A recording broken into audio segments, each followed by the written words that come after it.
very successful, has been very successful for a variety of NLP tasks, from summarization to machine translation and so forth.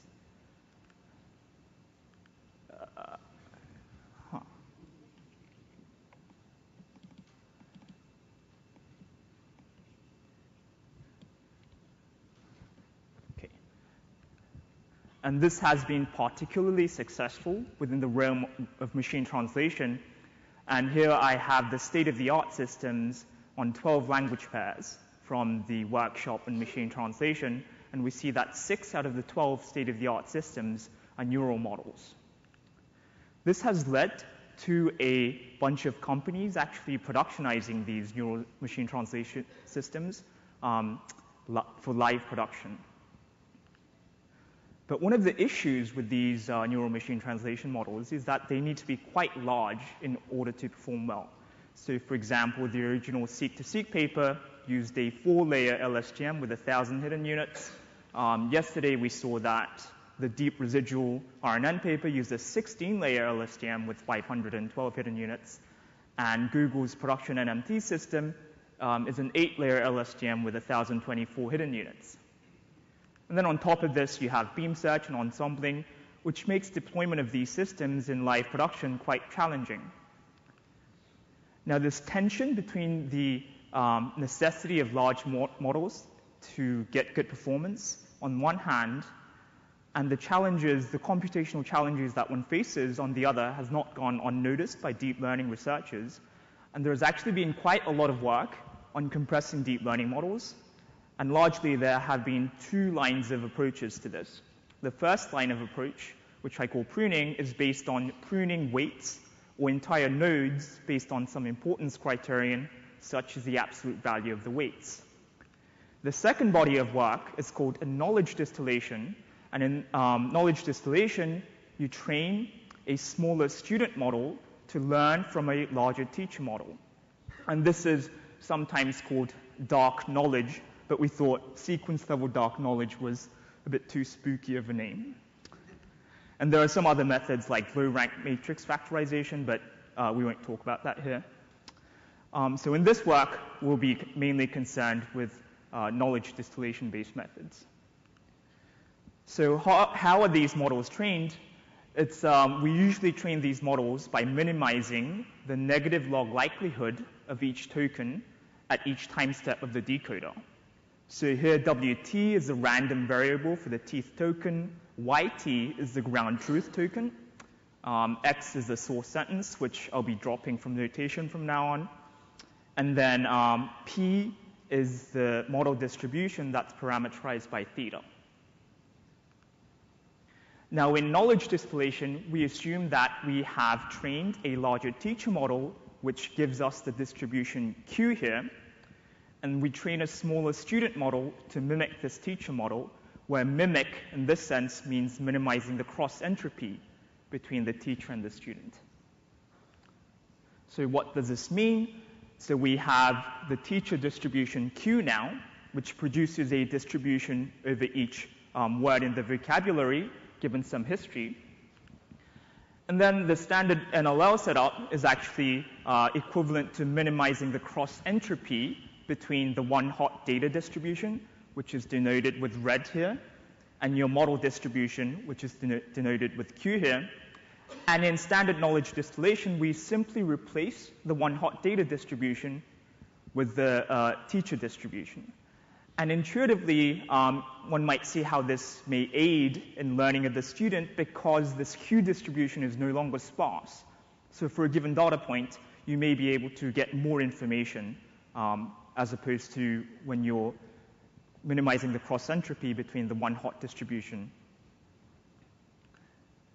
So what does this look like graphically? In the standard setup, you have the RNN on the decoder side. Here, the blue cells are the word embeddings, the red cells are the hidden states, and the yellow cells are the distribution over each target token. Negative log likelihood is just minimizing the cross-entropy between the sparse distribution in black here. And then in knowledge distillation, you have this larger teacher model, which produces, again, a distribution for each word, and you minimize the cross-entropy between these 2 distributions. Now, it's quite common in applying knowledge distillation to interpolate between this one-hot data distribution and the teacher distribution.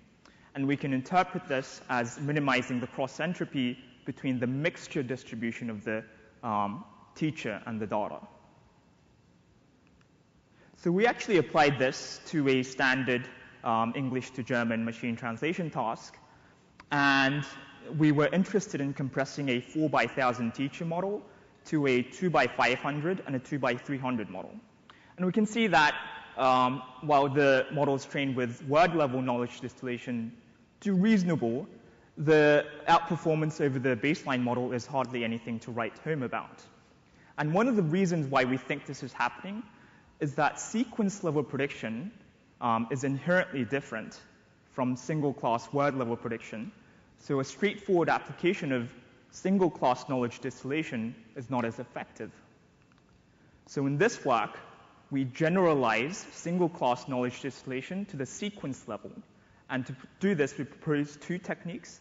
First, what we call sequence-level knowledge distillation, or seq-KD, where we minimize the cross-entropy. We train towards the teacher's sequence-level distribution. And the second technique, which we call sequence-level interpolation, wherein we train towards a mixture of the teacher's sequence-level distribution and the data distribution.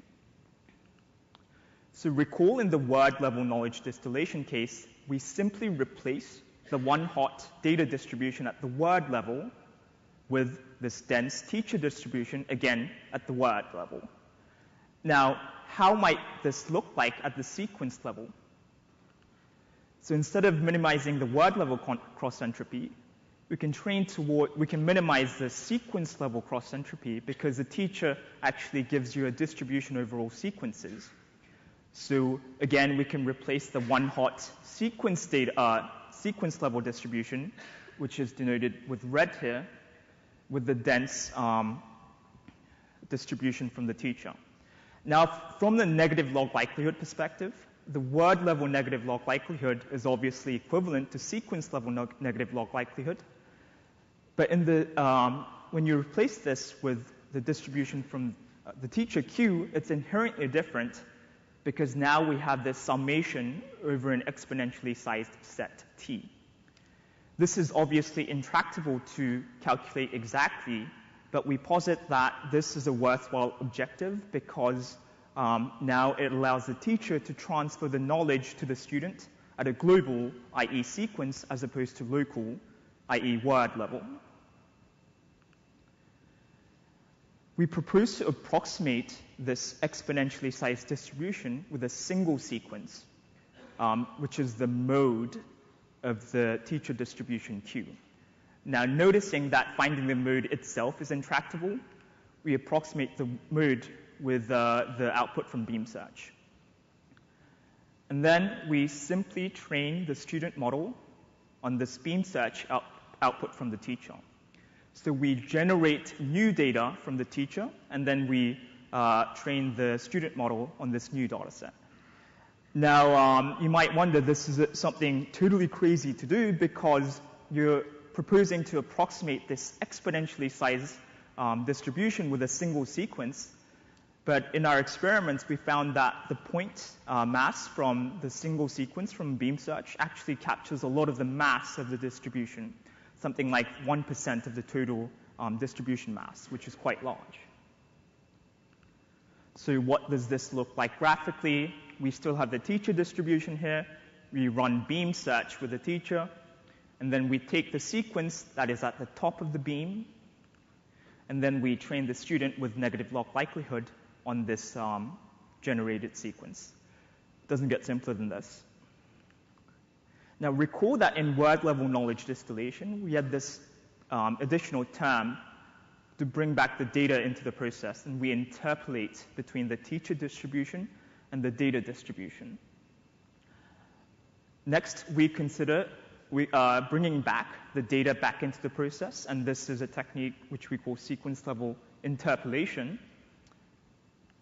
And a naive way to do this is simply train the student for a given source sentence on both the beam search output from the teacher y hat, and the ground truth sequence, y here.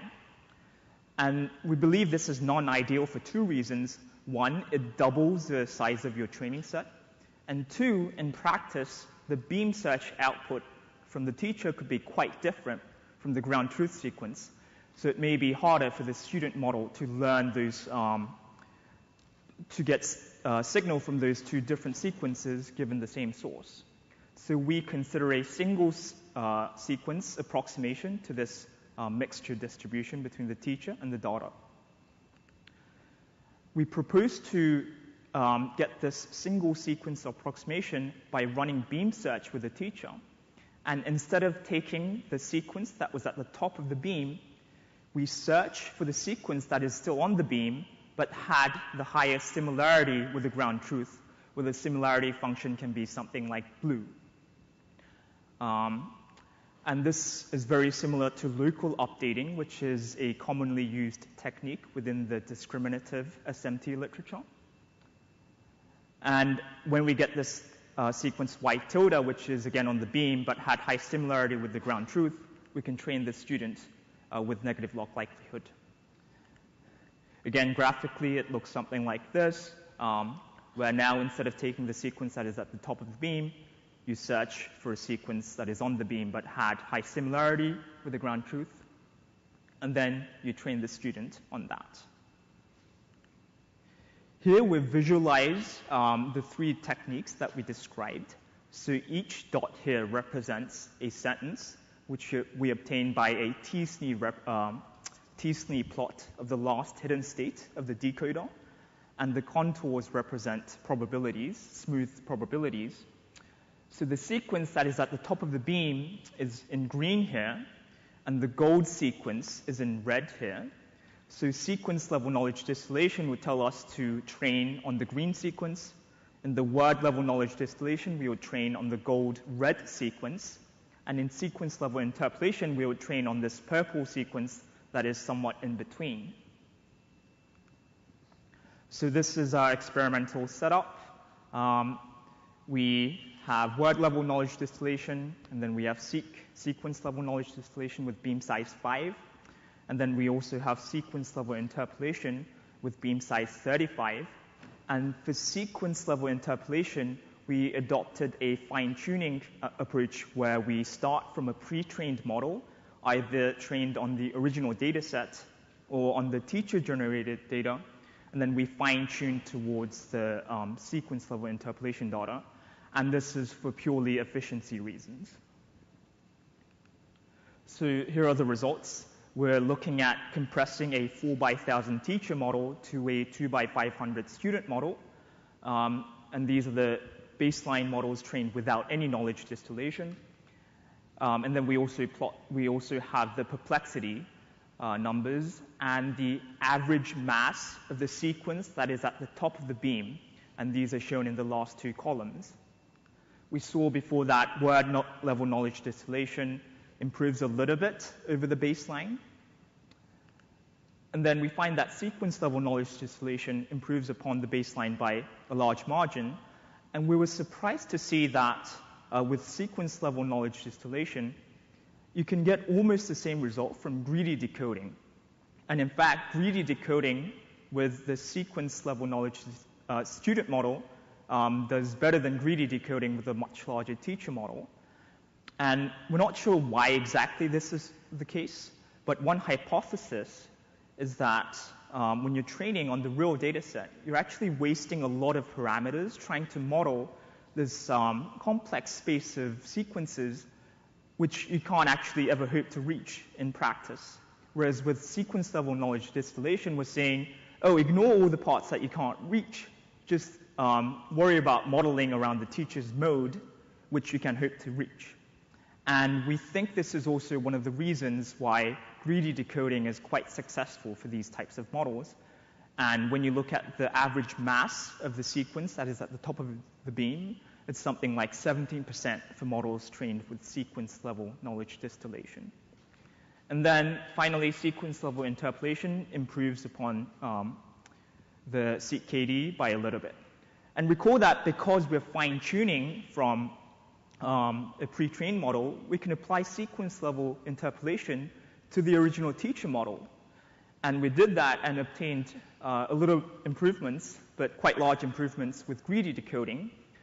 And in fact, greedy decoding now with the teacher model does better, that's fine-tuned with sequence-level interpolation, does better than beam search decoding with the teacher model that's trained without any knowledge distillation. And we have more experiments, including different sizes, different languages, and combination of various configurations in the paper. One cool thing about this is now we have a model that's actually quite small that we can run greedy decoding on. So we actually ported the model to Android, a Samsung Galaxy 6, and then we ran this model on it, and you're able to actually have a pretty good translation model that you have locally on your phone. And as an example, we couldn't even open the 4x1000 teacher models on the phone. Next, we looked at the decoding speed of the various models. And here, our baseline is a speed up, a baseline is a 4x1000 model with beam search 5. And we plot the relative speed up relative to that baseline. And we can see that when you do greedy decoding with these smaller models, you can do a lot faster without sacrificing too much blue. So the speed up comes from both a smaller model and also being able to do greedy decoding with these smaller models.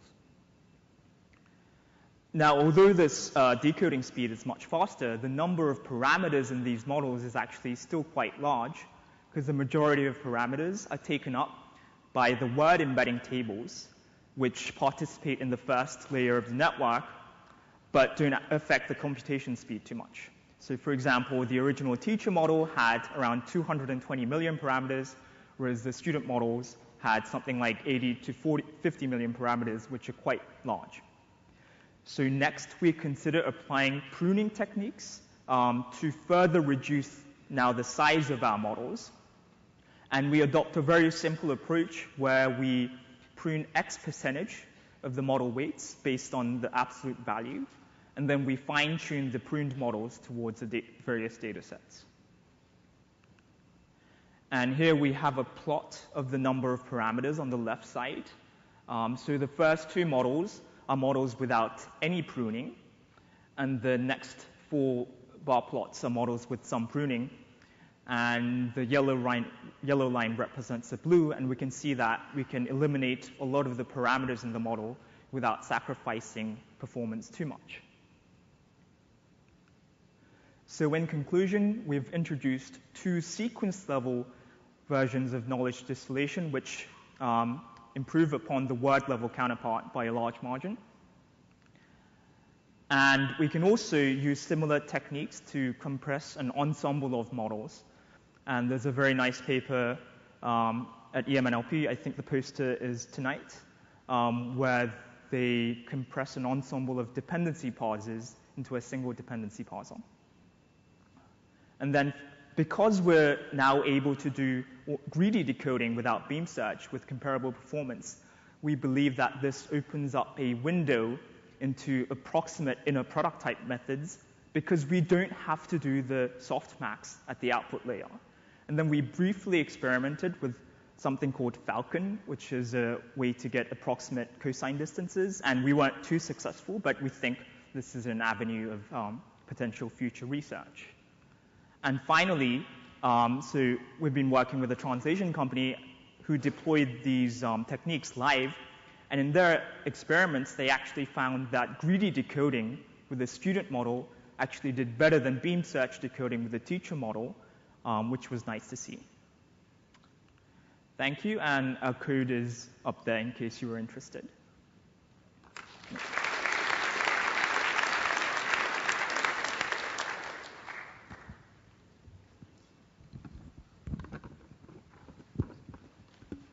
Ian, really nice work. I guess I have sort of 2 questions. So the first is, one of the things that I've always thought is a little bit underexplored in these kind of condition everything on the output prefix in the model sort of architectures is that you can sample perfectly from them just using ancestor sampling.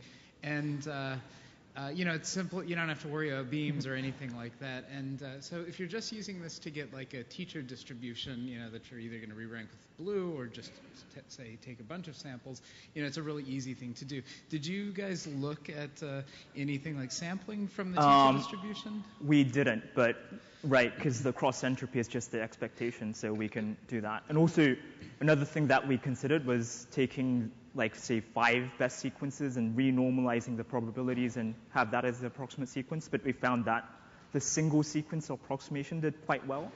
So, but we didn't explore that. But okay. Since there's so much enthusiasm, I'll not ask my second. Oh.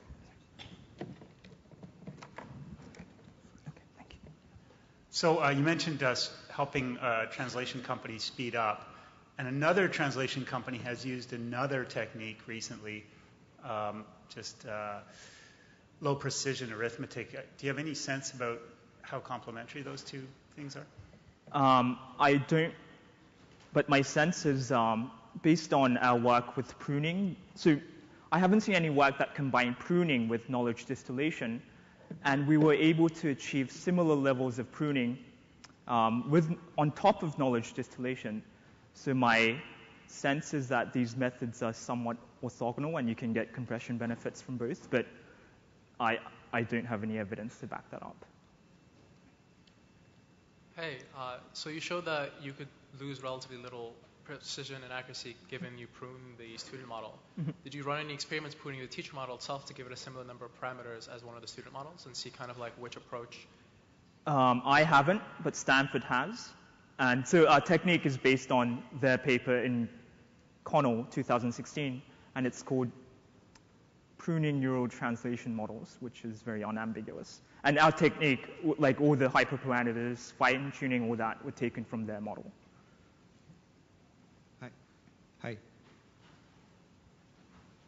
So you mentioned pruning the student model to make it run faster. Did you do any experiments where the student becomes the teacher and you teach a new student model?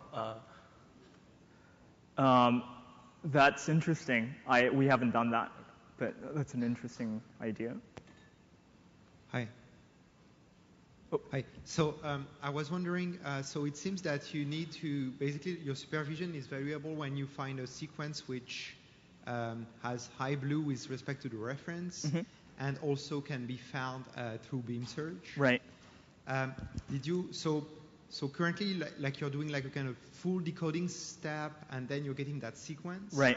But you could make use of the reference early on. Like it's often the case in, reinforcement learning, like the right. search would be guided by picking at the reference from time to time. Did you consider using those kind of approaches? No, but my office mate has, and he talked about 40 minutes ago regarding that. But I think that's a great idea, yeah. Did he succeed, or? Well, I think... Your office mate?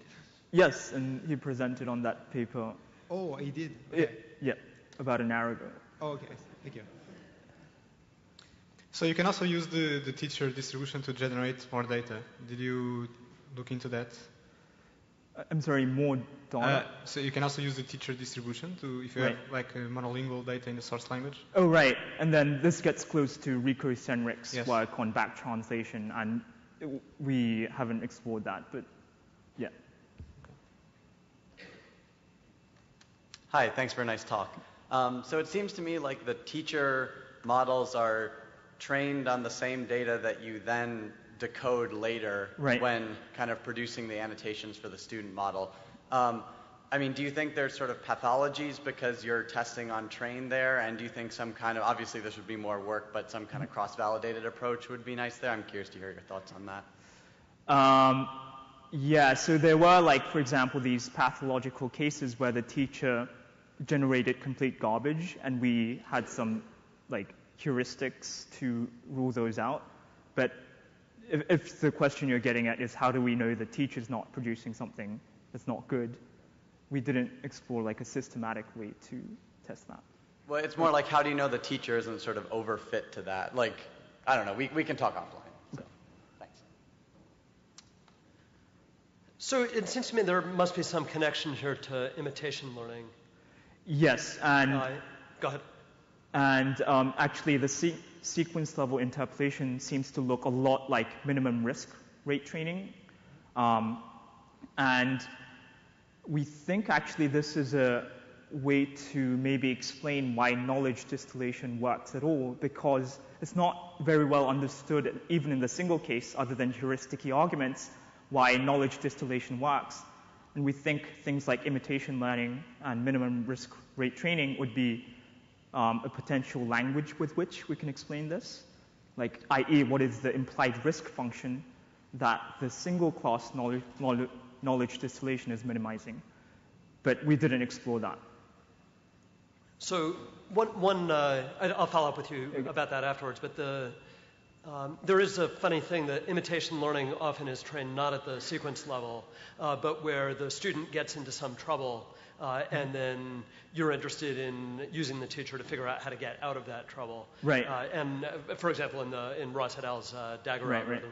And so I wonder whether there's any downside to doing sequence level training because you don't get that benefit. I don't think so. Oh, downside to our approach. Oh, I certainly think like Dagger and those types of approaches are much more sophisticated versions of this that would work even better. And I think this is probably the simplest version of what you could do. Okay, let's talk later. Yeah. Just a quick question. The model that you put on mobile devices, are these student models only or student model with pruning? That is a student model only. Oh, I see. Yeah. Okay. And so pruning-wise, we actually sort of just zeroed out these dense matrices. But if one were to actually implement this in production, you would want to make use of some sparse matrices. That's what I thought about. Right, okay. right, yeah. Thank you. So, do we have time for another question? Yeah. Thanks. So, since you mentioned your colleagues' talk, to what extent what you're doing is really beam search optimization? Because really, you're just saying, I want the hypothesis that is closest to the reference to stay within my beam. I think so, but I think there's also another interesting part where you're able to, because you're restricting the space of the sequences that you're modeling by modeling on around the teacher's mode, you can actually model that with smaller number of parameters than would be the case if you just had, if you're modeling the full sequence set. So I think there's also a notion of modeling parts of the distribution that you can actually reach, what we think our technique is doing. But I think there are some connections with beam search optimization as well. You could test that, right? Just train a model of the same size using this type of stuff. Thank you.